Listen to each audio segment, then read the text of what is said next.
বাংলা তো অনেক দূরের কথা, ভারতবর্ষে কোনো মানুষকেও প্রভাবিত করতে পারবে না। মুখ্যমন্ত্রীর রাজনীতি বিরোধিতার রাজনীতি, বিরোধী নেত্রী হিসেবেই তিনি জনপ্রিয় ছিলেন, প্রতিষ্ঠিত ছিলেন, কিন্তু এখন তিনি পশ্চিমবঙ্গের রাজনীতিতে যাতে তার বিরোধিতার স্পেসটা কমে যায়, তার প্রাতিষ্ঠানিক রূপ, সীমাহীন দুর্নীতি,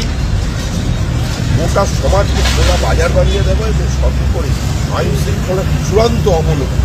প্রতিদিন নির্মমভাবে নিরপরাধ মানুষের হত্যার থেকে যাদের দৃষ্টিকে দূরে সরানো যায় এবং সে নিয়ে যাতে আন্দোলন তৈরি না হয়, তার জন্য একটা বিরোধী স্পেসটাকে দখল করবার জন্যই তিনি এই পরিকল্পিত নাটক। তিনি তো বলছেন তার মাইক অফ করে দেওয়া হয়েছে, 5 মিনিট বলতে দেওয়া হয়েছে, বাকি মুখ্যমন্ত্রীদের 20 মিনিট 25 মিনিট যারা বিজেপি ও এনডিএ রয়েছে, এরকম তো মুখ্যমন্ত্রী মাইক বন্ধ করাটা এটা তিনি বলছেন। হ্যাঁ, তিনি ভিতরে আপনিও ছিলেন না, ভিতরে আমিও ছিলাম, এবং আমি বিশ্বাস করি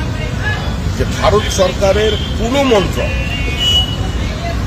সে যত বিরোধিতাই করুক না কেন, কোনো মুখ্যমন্ত্রী কথা বলছেন তার মাইক অফ করে দেবে, এই উদ্ধত্ত কেউ দেখাবে না, এ ধরনের অসৌজন্যমূলক আচরণও কেউ করবে না, এ ধরনের অপরাধও কেউ করবে না। মুখ্যমন্ত্রী সত্য বলছেন কি মুখ্যমন্ত্রী